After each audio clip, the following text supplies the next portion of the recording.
jauh mungkin dari sentuhan pemerintah. Yang kedua itu saya meminta kepada pemerintah untuk memperhatikan terutama pendidik yang ada di masyarakat Indonesia. Ya begitulah guys, ya udah 80 tahun ya, udah 80 tahun guru masih digaji 650.000, sedangkan di Malaysia udah 12 juta. Kan jauh banget. Mana mata pemerintah tuh mana? Picek kah? Beda sama pemerintah Malaysia itu.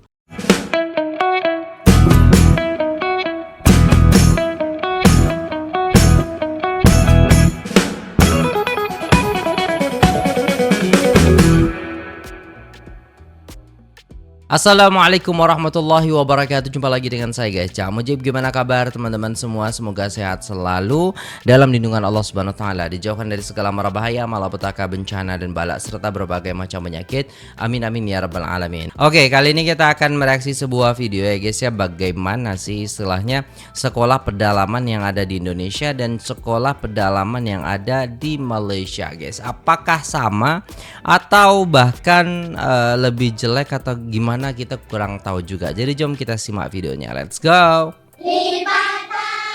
Ya Allah.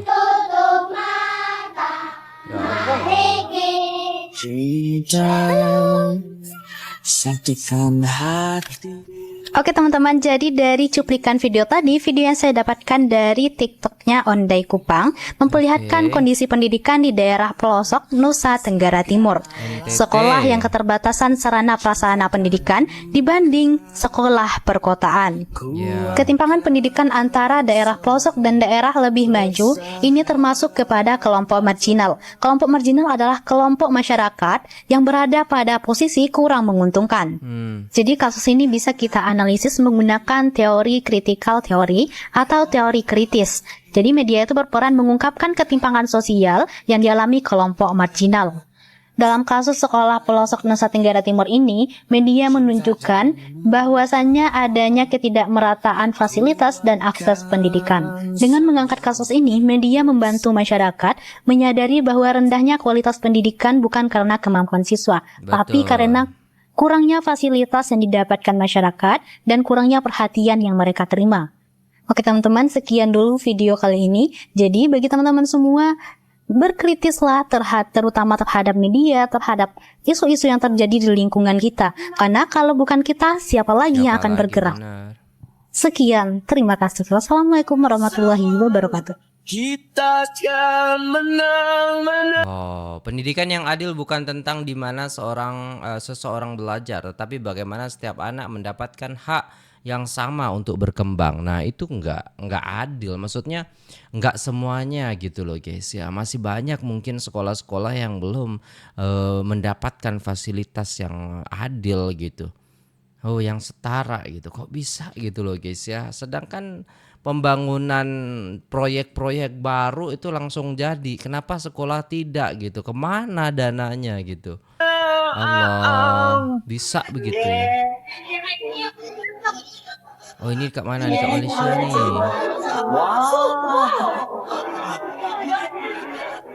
Oke. Oh ramai kali. Nah, sekolah di Malaysia itu rapi guys ya. Bagus gitu. Ini juga kampung.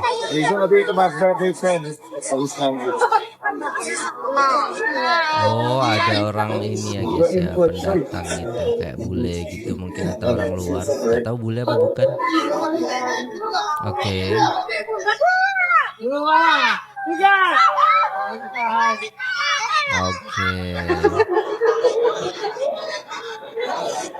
Bagian dosa Puan Gubernur Kondorin.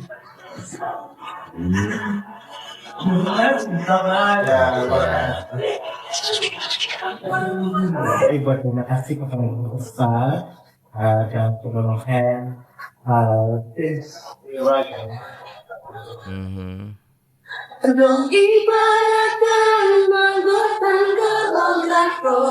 Oh, ada pertunjukan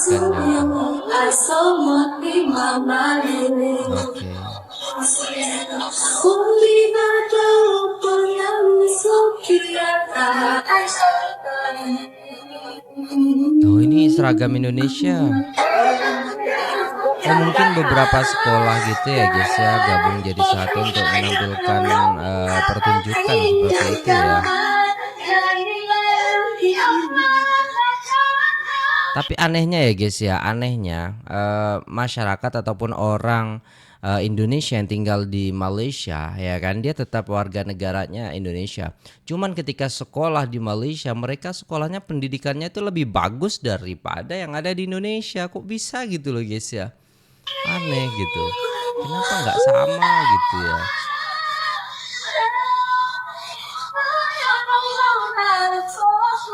Oke. Itu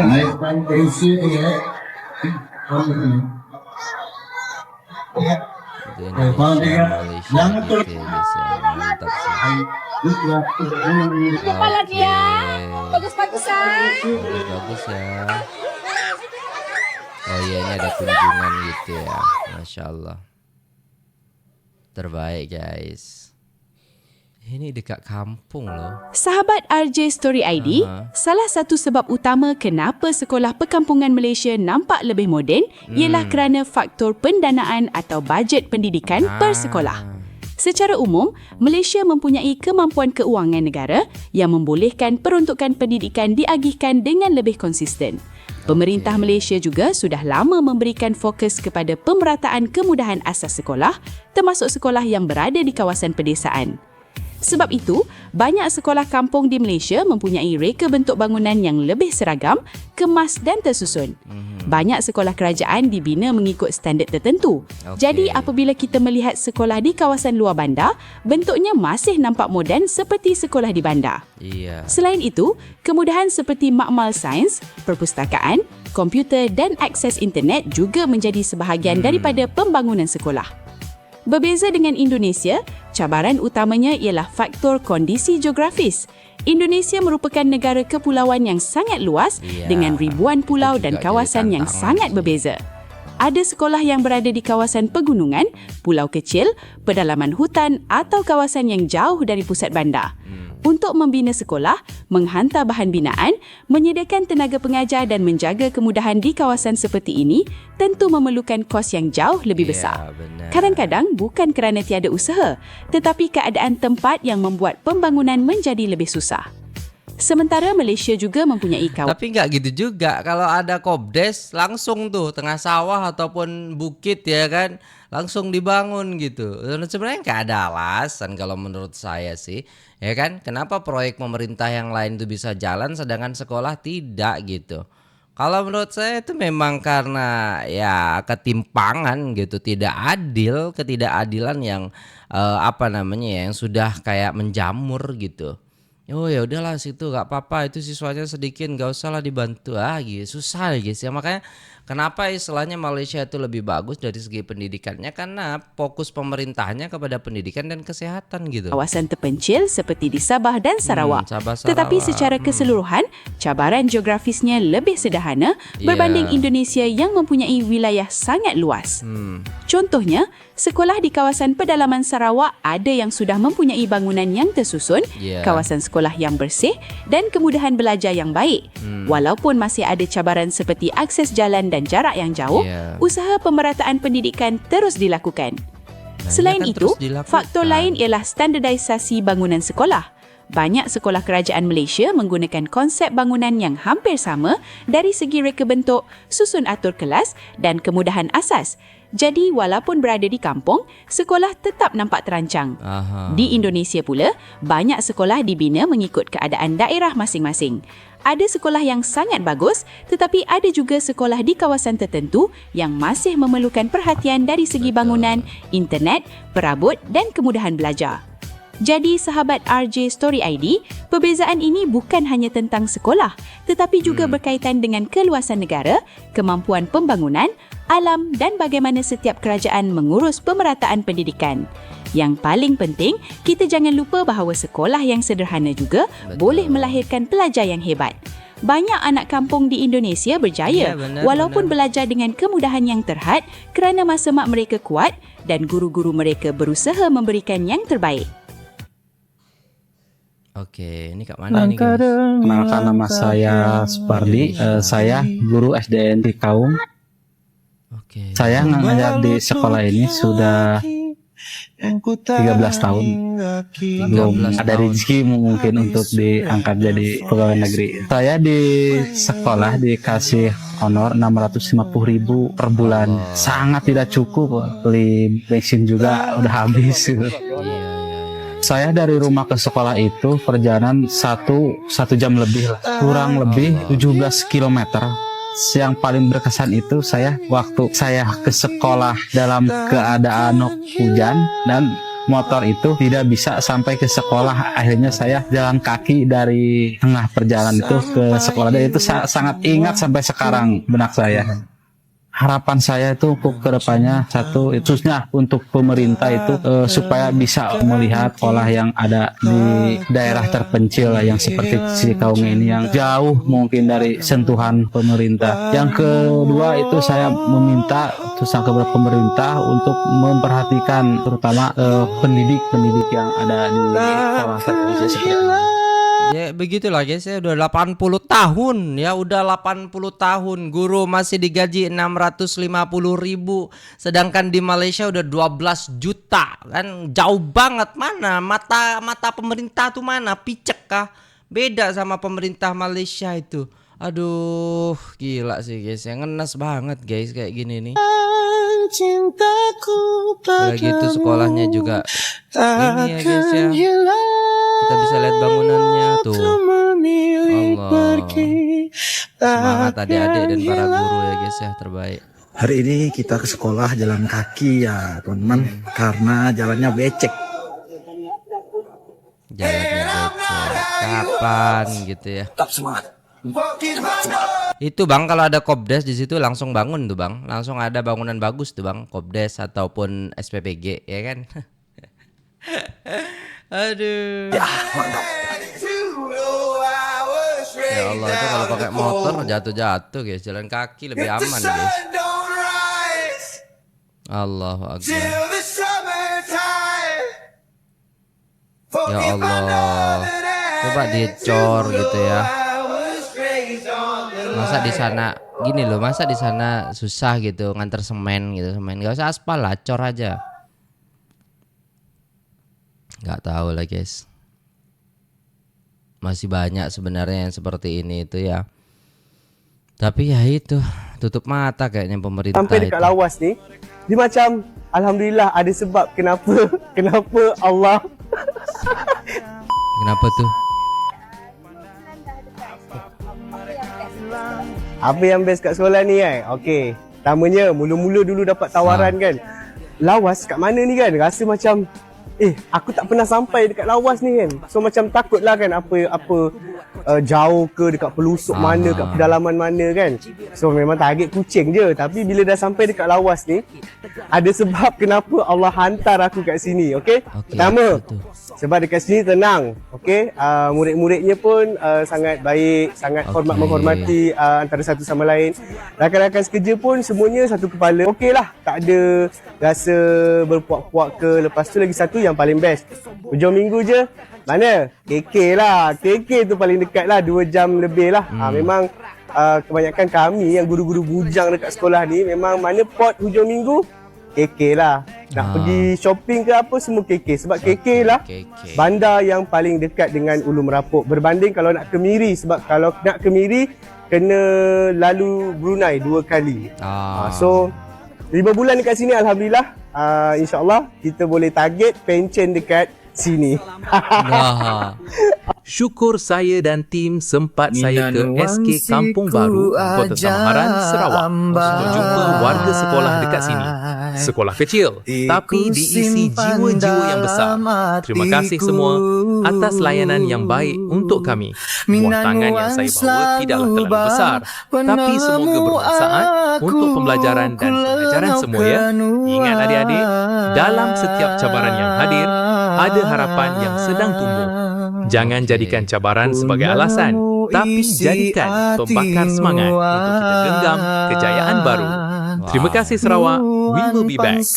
Baik sahabat RJ Story ID, kesimpulannya, kenapa sekolah perkampungan Malaysia sering nampak lebih moden berbanding sekolah perkampungan Indonesia? Ada beberapa sebab utama. Antaranya ialah perbezaan jumlah pendanaan pendidikan, fokus pemerintah terhadap kemudahan asas sekolah, reka bentuk bangunan yang lebih seragam serta faktor geografis yang membuat pembangunan di Indonesia lebih mencabar. Namun, kita jangan melihat perkara ini sebagai pertandingan siapa lebih maju. Setiap negara mempunyai kelebihan dan kekurangan masing-masing. Saranan untuk kita semua, jadikan perbezaan ini sebagai inspirasi. Jika ada sekolah yang masih kekurangan kemudahan, semoga menjadi perhatian supaya pembangunan pendidikan terus diperbaiki.